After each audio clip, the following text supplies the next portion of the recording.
बिस्मिल्लाहिर्रहमानिर्रहीम। नरम और मुलायम एड़ियाँ हासिल करें। खूबसूरत पाँव आपकी खूबसूरती की निशानदेही करते हैं और इस बात का पता देते हैं कि आप अपनी शख्सियत को निखारने के लिए कितनी मेहनत करते हैं।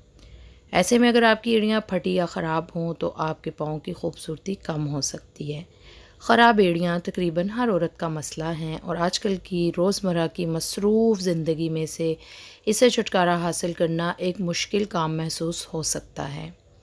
इसके लिए भी हमारे पास एक घरेलू तरकीब है जिसको इस्तेमाल करके आप खूबसूरत और नरम मुलायम एड़ियाँ हासिल कर सकते हैं।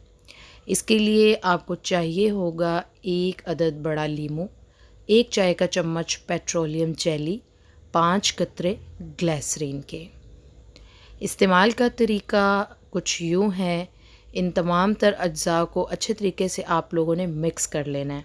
3 दिन तक रोज़ाना रात सोने से पहले इस तरह से लगाना है कि पहले पाँव धोकर साफ़ और खुश्क कर लें, फिर अपनी एड़ियों के ऊपर ये मिक्सचर लगा लें। यह अमल रोज़ सोने से पहले दोहराएं और कुछ ही दिनों में आपकी फटी हुई एड़ियाँ हो जाएंगी बिल्कुल ठीक। वीडियो अच्छी लगे तो चैनल को सब्सक्राइब कर लें।